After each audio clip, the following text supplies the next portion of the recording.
second, we're the religious people, right? Dana, we're the ones that are supposed to like peace, but we're worried about this plan because we're concerned that it might involve land for peace or a Palestinian state. And I've heard two things about the peace plan. You guys have been trying to cover it extensively, but no one knows what's in the plan. And I had Jason Greenblatt at my home speak several times, and Rosanne was there once and met him. And Rosanne told him, don't give me a two-state solution. We'll get back to that in a second. But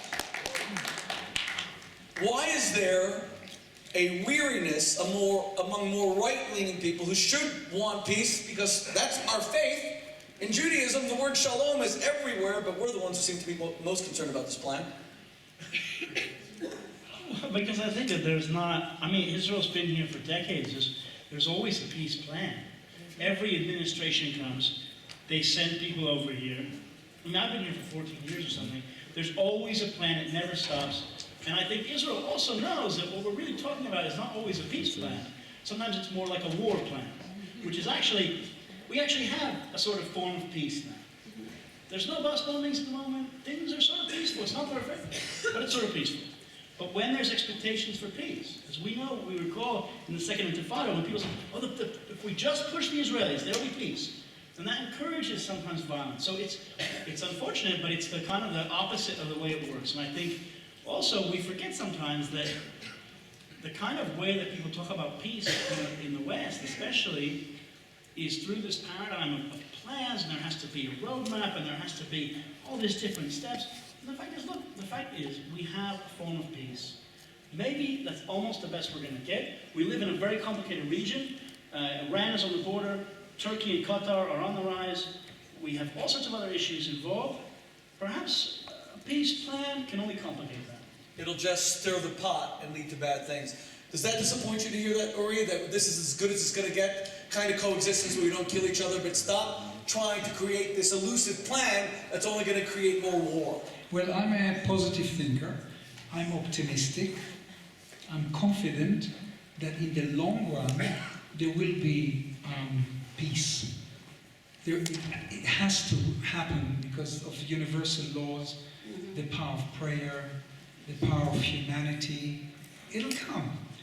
I don't know if it's going to be in my children's lifetime, but it is around the corner. And I'm talking about 30, 40 years from now.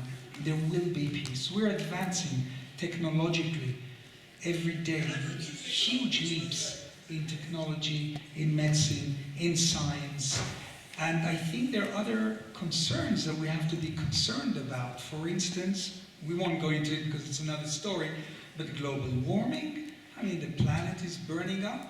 There are meteorites that might hit us. We have to start investing the billions, the thousands and thousands of billions that we're investing in the arms race.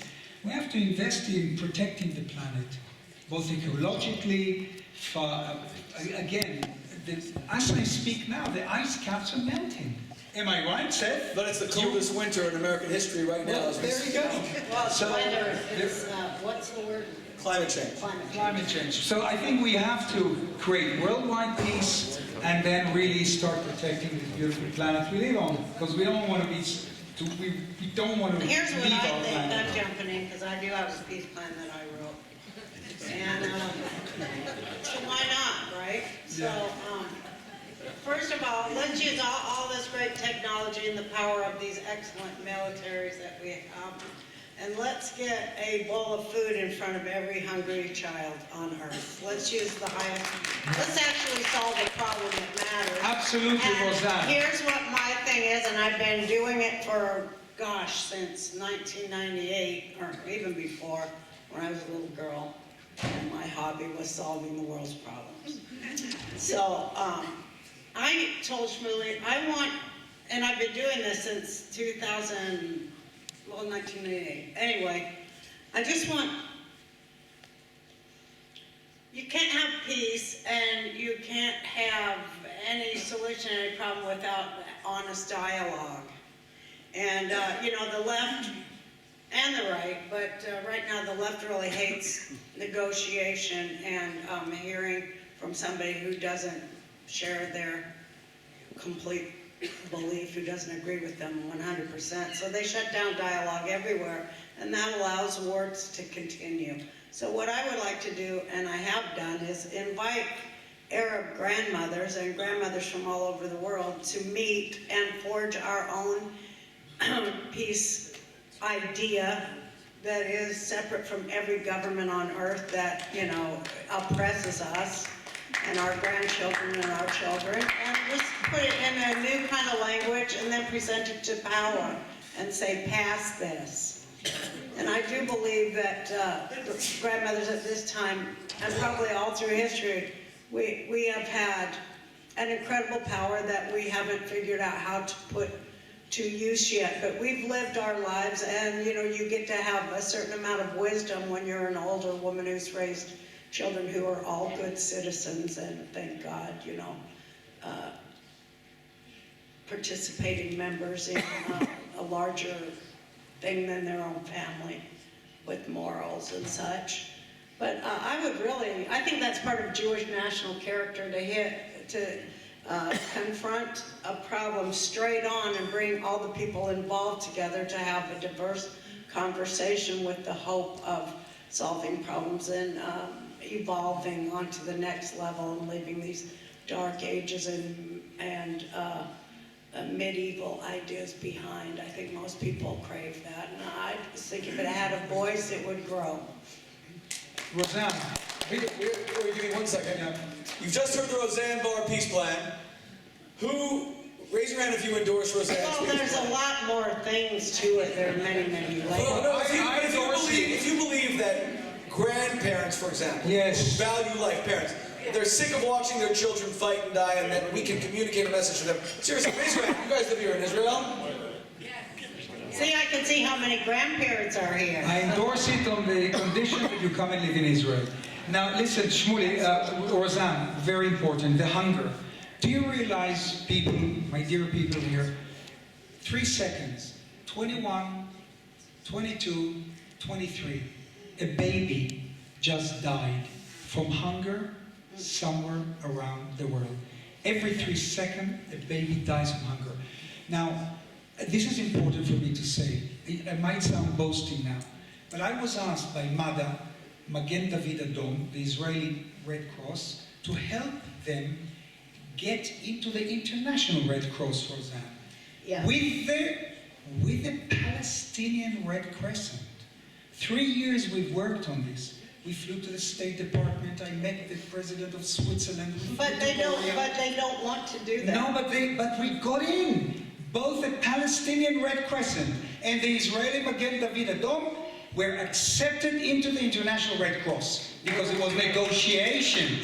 Yeah. I was sitting with Palestinians, with Arabs. I even spoke to the ambassador of Syria, and negotiations. That's really the key word here. Bring in the grandmothers, bring in the kids. Right. But I think you're right. Peace is doable. Do you agree? If you agree, clap hands. Okay, if you feel that we're not going to be there yet, clap your hands. See, I can easily, to Rosanne and to Uri, and I'll comment, and then I'm going to put the question to Dana. I can easily say it's not poverty that leads to terrorism. That Osama bin Laden was a billionaire. And that most of his hijackers who attacked the United States on 9/11 came from extremely well-off economic situations. I can point out that when Hitler decided to execute the Holocaust, there was a complete revamping of the German economy. It's not true that Germany turned against the Jews only when there was hyperinflation. Remember, Hitler came to power in 1933. By the time he invades Poland on September 1st, 1939, Germany had a great economy. Isn't it a bit of an excuse, if I'm going to put this to Dana, because the United States fights a lot of bad guys. Some of them are very poor. Some of them are actually quite rich. Or some of them are poor because they use all their money to enrich their militaries, like North Korea. North Korea wasn't a poor country. They impoverished their country by spending all of it on nuclear research to build bombs. Do you believe that poverty is the root of the conflict? I don't. I think hatred is the root of the conflict. Hatred is not logical, and it knows no class, and it knows no race, and it knows no ethnicity. It's just hate, and It's illogical. But it's unfortunately what many people deal with every day. I mean, again, I can't say enough about those signs that really disturb me on 2 points. One, what it means for Israeli citizens, but it also what it means for the people living behind that sign. Yes, absolutely. Because it also defines them basically as killers, right? If you go in, you risk your life, then that means if I live behind here, then now I'm obliged to hurt you. It's a terrible commentary. I think it shows how Palestinian people suffer under their own government so terribly, and nobody ever talks about how that needs to be part of the conversation. That, you know, I mean, if you go against the sanctioned narrative at all, you're hauled off, tortured, imprisoned, or murdered right in the streets. You know, you've seen those posters of Hamas dragging people down the road and on the back of a motorcycle. I mean, it's like, it's not good, and it's really not good that self-righteous people in the United States back that. Like I say, they don't put a lot of energy into sponsoring coexistence and peace. They do put a lot of energy into strife, division, and arming both sides of every conflict. It's what's kind of wrong with our modern day money system. Okay, so final question to Seth, and then we're going to go to questions from the audience. Okay, Seth, so we've heard that the conflict may be results of poverty, maybe the results of hatred. You follow this very carefully as a journalist. And the United States is now, the Trump administration has done something new. The Obama administration did not do, the George W. Bush administration didn't do, the Clinton administration certainly did not do, which is to cut off virtually all funding to the Palestinian Authority, kick out their ambassador. I saw today that Jared Kushner was condemned, I'm trying to remember by whom. It was a leading Democrat who said that you're not going to get peace if you cut off the Palestinian funding. Now clearly the Trump administration wants to bring the Palestinians to the table. Now, is the absence of funding going to bring them to the negotiations? Or do they need to be bought off? Is it the exact opposite? Where does money play a role in the possibility of peace? Look, it's interesting. I taught at a Palestinian university for 5 years, Al-Quds University in the West Bank, while working at the Jerusalem Post. It's kind of strange working that. Were you safe? I was relatively safe. I left during the stabbing intifada because I thought that it could be a problem. Look, the Palestinians need funding for certain things. Universities are a good place to put money. You need another generation of people that can think and can do basic things, and scientists and all sorts of things. And I saw at the university, we didn't have any funding for humanities, basic things. So they need that. But I think in terms of the money we've seen pouring into the Palestinian territories, which I think they said is one of the places that per capita gets the most or something, a lot of this money doesn't go to average people, it doesn't go to healthcare, it doesn't go where it should. It goes to a few wealthy people, a few wealthy families, the same names again and again and all the things. And tunnels. Yeah, and tunnels or oligarchs or what have you. It doesn't go where it's supposed to go. So if you cut it off, that's why, by the way, we haven't seen the crisis that was predicted. They told us if you cut off the money, there'll be a huge crisis. There isn't a huge crisis because actually the money's not being taken from the wrong people or the what have you. Okay, so you seem to be agreeing that the issue is not economic, that money is not going to be the deciding factor. There seems to be deeper ideologically. You seem to be agreeing with Dana a bit more. Well, the Bible says, it says that we fight not human beings, but principalities, and I think that that's very true. Okay, ladies and gentlemen, it's your time. It's your turn now. Please raise your hands. Keep the questions short. Please direct them at a particular panelist. We'll begin with you, madam.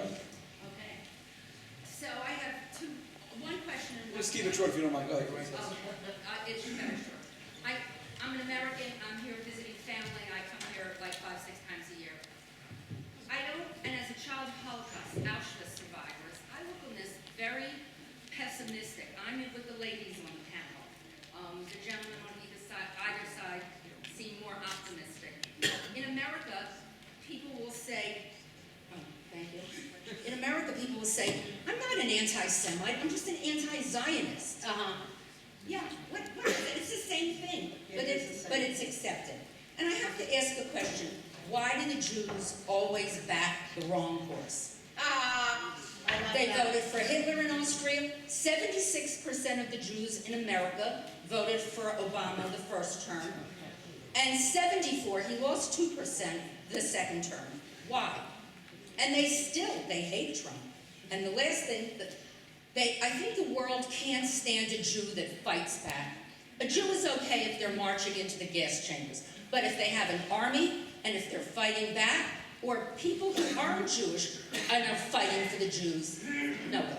A lot of people who are Jewish, I'm just going to jump in. A lot of Jews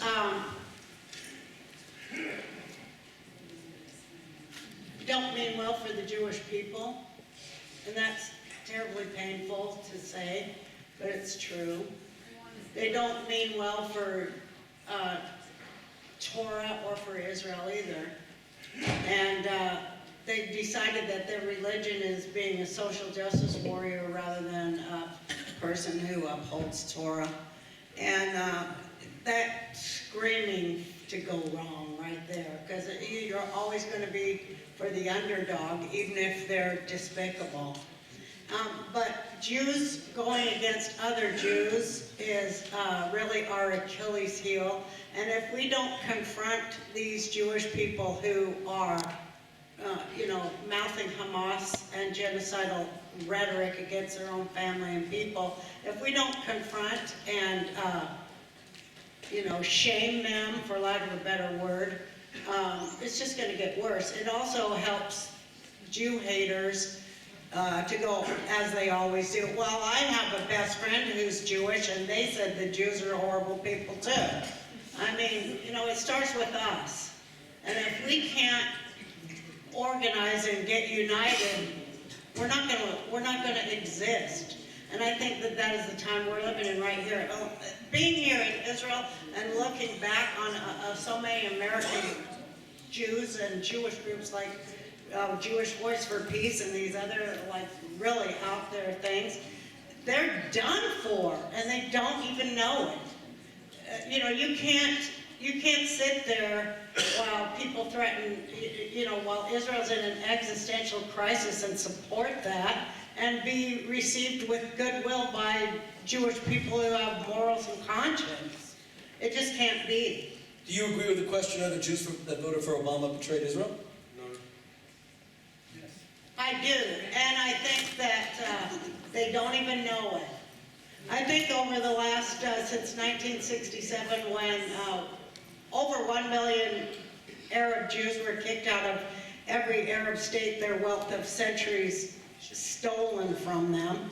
They were mostly brown Arab Jews, and American Jewry said not one word about it, and it makes me mad. I was the only one saying anything about it.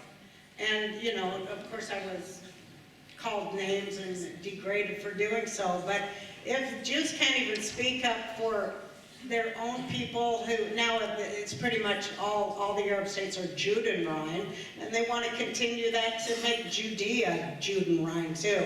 And if Jews can't stop it, or even to bring charges or confrontation against that, how do we expect the rest of the world to like us? We look like idiots. We look like lemming idiots. Well, Lori, you're very popular in England, like I said. The questioner just said that the world hates Jews and fight back. But you've always had a very positive message. You speak about positive energy. What if you did become like a big Israel fighter in the media? Would you still be as popular? Or would the questioner be right that the world hates Jews who fight back? You did serve in the IDF. You fought in the Six-Day War. But you have a very positive message. What if your message was, you know what, all you celebrities who hate Israel, go screw yourselves. I'm a big celebrity too, it's disgusting. Would you maintain your popularity? Well, first of all, I guess I fought in the Six-Day War here in Jerusalem on the French Hill. I was wounded not far away from here, maybe 2 kilometers from here. And I saw my fellow soldiers die, but also something very spiritual and mind-blowing happened. I killed a Jordanian soldier, face to face. And I still have nightmares since that day. And that soldier, that Jordanian soldier is in my soul. I dream about him. sometimes nightmares, but he's in me. That Jordanian soldier in my mind, in my body, in my soul. So when I left Israel, I left something very terrible here. I felt that I committed, I killed a man. So all through the last 49 years, every time I was on television, and I was hundreds, maybe even thousands of times, millions of people saw me around the world, I was always proud that I always felt as an ambassador, almost like a consul, someone who promoted Israel. I was very proud to say that I'm an Israeli, and I'm Jewish. So it's not true that I... You're always proud. Like, you're always proud. But you're very popular in England until today. Will you get up, for example, and say that Jeremy Corbyn is an anti-Semite? And would your popularity be sustained if you said that? You see, I have charisma. So if I said that, people will still like me. Because I'll say it the right way. Okay. And... Well, how would you say it? It's a good one. I have to be on the live show to say it and feel the British people looking at me. No, I have no problem in saying that he's an anti-Semite at all. Come on. God forbid if he takes control. You know, I live in a small village called Sonning-on-Thames. Theresa May lived maybe 10 minutes walk from me. She lives in the same village. So does George Clooney, so does Jimmy Page from Led Zeppelin. And Theresa May visited us not long ago, before she became Prime Minister. And I have a Cadillac with 2,000 spoons on, which stood in the Museum of Israel for a year. And I took Theresa May and I pointed her and I told her, touch Winston Churchill's spoon, because every spoon on the Cadillac is from a famous person. And I told Theresa... Where's Rosanne Barr's spoon? I have your spoon on the Cadillac, by the way. I have your spoon on the Cadillac. I think it's next to Madonna. And I told her, you're going to be the Prime Minister of England. She laughed. So why am I telling you this story? Is because right now, she's important to stay in power. Because God forbid if Corbyn will take her place. God forbid. Already Jews are leaving Israel. You know that. Right, Shmuely? They're concerned. They're scared. Very concerned. They're scared. So with all my telepathic powers, I'm not going to let that happen. You have... I'm joining with your telepathic powers, too. One second. Wait 1 second. I say that because to compliment Rosanne, I got to give her this one compliment. Rosanne is that rare American Jewish celebrity who is really prepared to be hated for what she believes. I love it. Attacked. And she stands up for her people in a manner that I honestly have never seen. It's remarkable. But Dana, are you surprised that so many Jews? You're a Republican. You're an African American woman who's a Republican. And there may be as few African-American Republicans as there are Jewish Republicans in the United States. Are you surprised that Jews There's a lot of us. There's millions of us. Are you surprised by what the questioner said, that Jews seem to gravitate to parties that may not be as supportive of Israel? At least overtly? No, because I come from a people who also gravitate towards a party that's not particularly helpful to them either. So, but it has a lot to do with branding. Yeah. I mean, honestly, in marketing, the Democratic Party is excellent at branding and marketing. They are fun, they're cool, they're interesting, there's a lot of different people. It's a great brand. My hairdresser in New York said to me, you know, Dana, I never thought about it. I said, you are a black entrepreneur. You own something. Why in the world would you be a Democrat? I mean, why? Why? It makes no sense.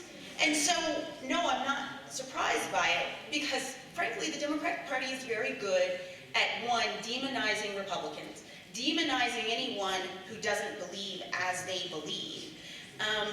And it's also become very anti-intellectual. I'm very okay. My best friend is a Democrat.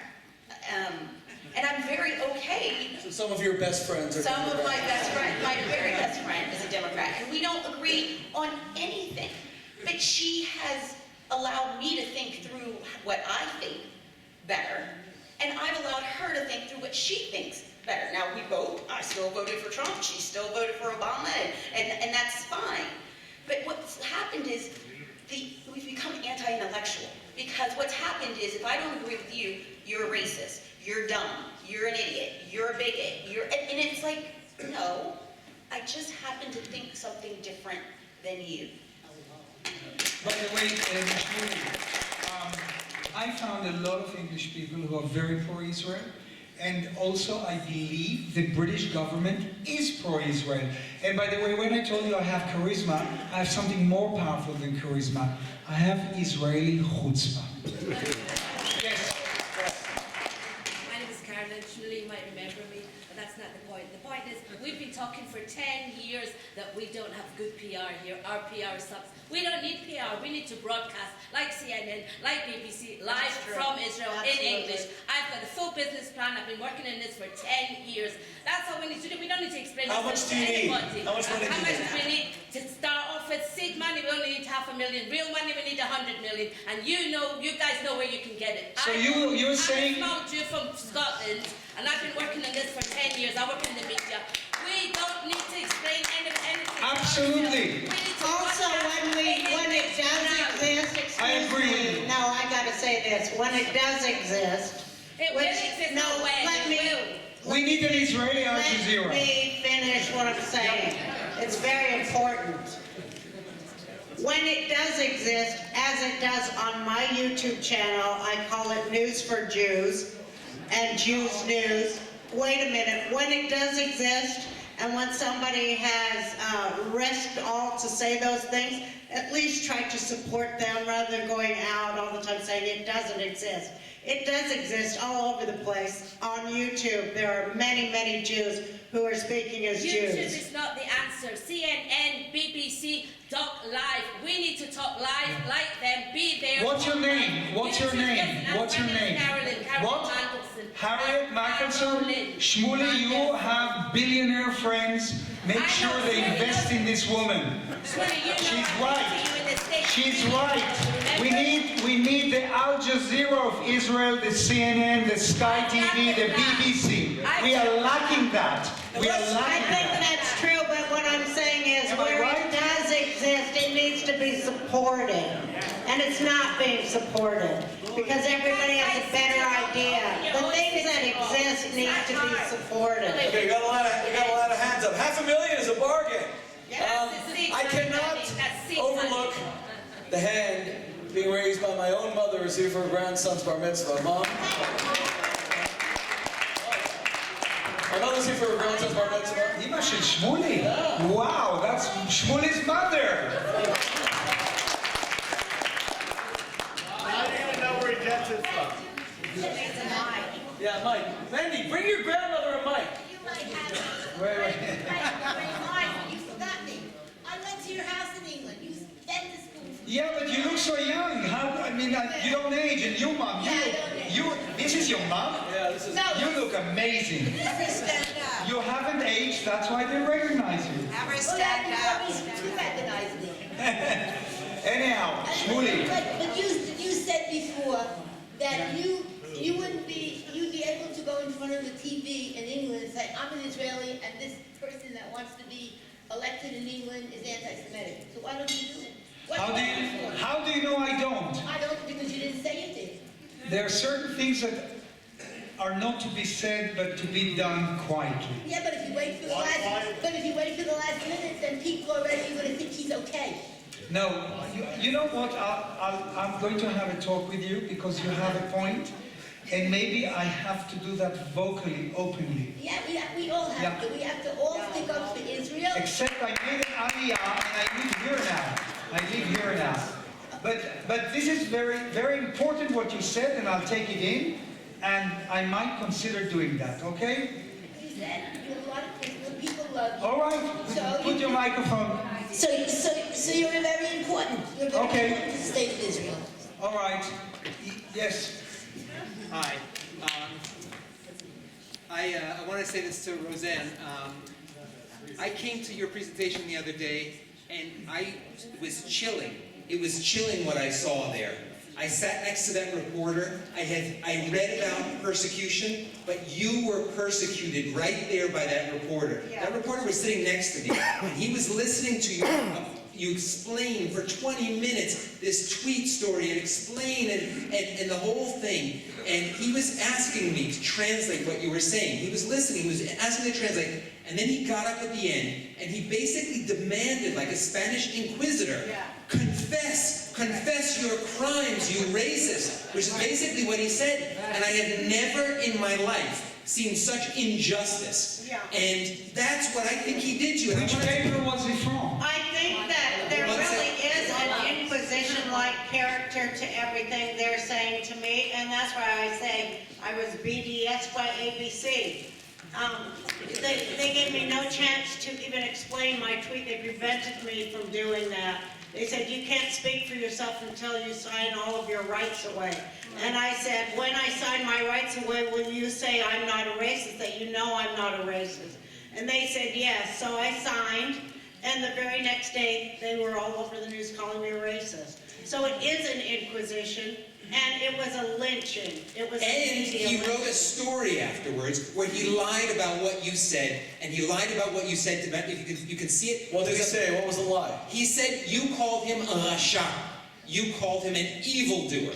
He said this. This is the headline in Walla News that he said a number of things that were just pure mistranslations. And I wanted to just come back and tell you, how could anybody see your life, see what you've done, see your genius, and not think you are amazing? And you, unlike everybody else in Hollywood, you stand up, and everybody in this room loves you and what you've done. And how can somebody not see that? Your life, and get up at the end and have such a mental illness and such evil in him that he would go and he would say, I demand a confession from you right now at the end of that. There's a lot of people like that, and Israel seems to be a big passion for them, and that's why they continually put out, they say things that are close to, if not complete blood libels against the Jewish people every day in America, everywhere, on YouTube, on Twitter, on Facebook, and they're never called out by Jewish people for doing it. What's your name? My name is Barak. Thank you very much. Thank you so much. Let me just tell you, that reporter, most of all, he committed the ultimate offense of reporting. He was completely ignorant. He got up and said, will you for the first time apologize? Rosanne had apologized sincerely, movingly. All of America knows it. Even her biggest detractors knows that she apologized. He's an ignoramus. And people representing famous news organizations ought to read the damn news, okay? So, can I just say one last thing, though? I just want to tell you that we love you. And anybody who can see that, anybody can see anything different. I think Rosanne has felt the love of that. Let's applaud one thing that Rosanne really does stand up and defend her people every single day. God bless you, Rosanne. And Rosanne, I thank the Jerusalem Post. What about outlets? millions of people love you in America too. No, I know. And you know that. I Millions. know that it has been so incredible, the amount of love and support I felt from everybody wherever I go. It's like it's more than when I was, out there the first time being an international sex symbol. Now it's like I'm getting more love, and it's really wonderful. And the Jerusalem Post deserves a lot of credit, Seth. Please tell Yaakov, and we're thanking you also as the opinion editor, because after the tweet came out, you guys were the first ones to publish the transcript that Rosanne and I did and gave it real justice. You want to comment quickly about? Yes, thank you for that. I'll tell them. No, you want to just comment? Is the news fake today? Or is it real? Fake news. I don't think the news is, it's not a question of fake or real exactly. Look, the news has a whole spectrum in which many things are debatable. Some things are very biased. There is, of course, a very small amount of news that's just purposely fake.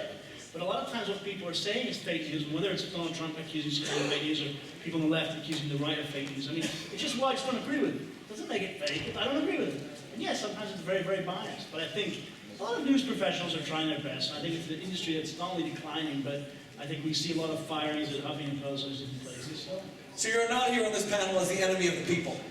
Okay. Huffington Post is the most anti-Semitic thing that's out there. It's proven. The number of lies they've told about Israel, and it is fake news, just out and out lies. And about Judaism and saying that there's no connection between Jewish people and Jerusalem. It is fake news. Okay, we got 3 more questions. If you want to wrap up the evening. So we have the oldest, with a Guinness World Record certified oldest journalist in the world, standing right here, Walter Bingham. So we can get a question from him. We heard a lot about what Israel does wrong, what the world does to us. What I like to talk about, or what I'd like to hear, is what is the solution? What does Israel have to do? And I've got 1 or 2 points here. Israel is not consequent enough. Our leadership differs. You have the example of a place called in E1 near Mala Domim. Yes, no, we evacuated, we don't evacuate. We have to be firm. We show too much weakness, and the world respects firm decisions. We have to be consequent in what we do. And to hear about global warming that was brought up, that's irrelevant to our safety. That has no effect on our safety. And Rosanne Barr talks about grandparents having dialogue. It takes 2 to tango. Right. We tried for years and years to have dialogue, and we did not have any response. So I have had dialogue. Well, with you Muslim have, and Christian women about peace in the Middle East. Wonderful. And it needs to be heard. It needs to be heard and honored. We need national dialogue, and that doesn't happen because it takes 2 to tango. So what I want to finish with is we need to be consequent. We need, once we make a decision, we need to go through with it and not go back and not be influenced by the world, because they will just shout for a few weeks and then they will take, they have other interests and they will do other things. So we don't want to give up land for peace. No more land for peace, right? Rosanne, will you support President Trump if he pushes Israel to give land for peace? No, I will not support that. I really agree that he might be influenced by people who don't really get it, but I pray for President Trump every night of my life that, he will be drawn to do the right thing. I do pray for him. I think he's capable of the right thing. I think he's done the right thing. I support many things that he's done. And I'm going to go up to bed now, so I just wanted, because I don't feel good, but I just wanted to say, as a Jewish person and from someone who's in Israel as a Jewish person, to Dana and to your mother, I'm so touched that I was able to be with you and witness the great passion and joy and deep faith and belief that you were able to celebrate here. And I just want the whole world to know that Israel is the best. Israel is a safe place for Christians in the Middle East, and Christians are under attack. And Israel does take care of other people's holy places. We don't guard so they can't get in them. Israel is the third thing. And I think that's great. Thank you, Rosanne. Thank you. And I second everything about Agnes and Dana. Thank you for coming for our son's bar mitzvah. We're all celebrating over the next few days. We have a presentation for you. From first of all, where is my? Is it edible? Because Where is Elon Greenfield, my publisher? The other day we went with all of us together to Yad Vashem, International Holocaust Remembrance Day. Elon published my book, Kosher Lost and Kosher Jesus. He's the publisher of Kosher Jesus, which Dana's reading right now. I'm chapter 9. And Elon has a very special presentation for you. I'd like him to give it to you. Oh boy. You got to see what this is. I'd like to give you I'd like to give you a book that has one word in it. Oh, good. That's written 6 million times. Wow. The word is Jew. I love it. And as a son of a survivor who started in Theresian and went to Auschwitz and was liberated in Bergen-Belsen, I think this is a book that, when you all talked about the Holocaust, it's a book that shows us and represents the absolute worst horror in modern times that was done by people to people only because of their religion and their faith. And I think that this is a book that we should have in every single home. I have it in my home. You have it in your home, and we're now working to give it to every congressman of the United States, because we should be able to look at it once a day and realize that this must never happen again. And the only way it will never happen again is if we, as you have said, have a strong Israel, and if we are here to stay. So I want to thank you very much for everything that you've done so far. Thank you so much. This is the book. Yes, thank you.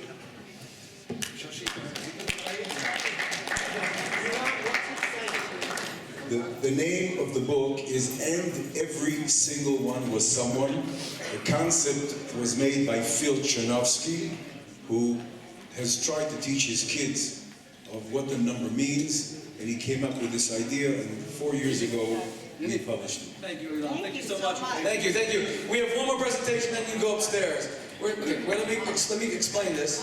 A few years ago, I had a public debate, big disagreement with a man named Gary Krupp, because I disagreed with something that he was doing. They were trying to have Pius XII, who was the Pope during the Holocaust, made into a saint. I disagreed with that. But I got to know Gary because of the argument, and he since became a great friend, and I saw the amazing work that Paved the Way was doing to create friendship between the Catholic Church and the Jewish people. And I met Pope Benedict and I met Pope Francis through Gary. And you should tell Gary that because I was in Spain last week and wearing a yarmulke, and a priest came over to me and said I was being disrespectful in a Catholic holy space, wearing a yarmulke, I said, wait a second, let me show you a picture of me with Pope Francis and Pope Benedict. They're wearing yarmulkes. That's all because of Gary, and you're Gary's representative who paved the way here, and you want to give Rosanne a gift. This is I'm an artist. My name is Seth. I design it. The map of Israel with Jerusalem on top. And the verse that we chose is Rosanne is a woman of valor. So I picked the verse from Proverbs. Would you like to read it?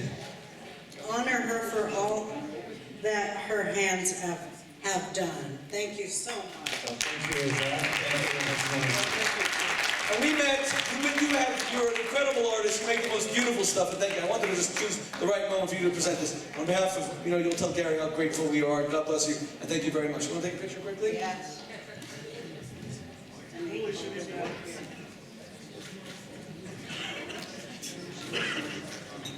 Let me just finally say, as everyone leaves, ladies and gentlemen, first of all, Uri, we can agree, disagree. You are a great man, a great Jew, a great friend. You have represented the state of Israel nobly and proudly throughout your life.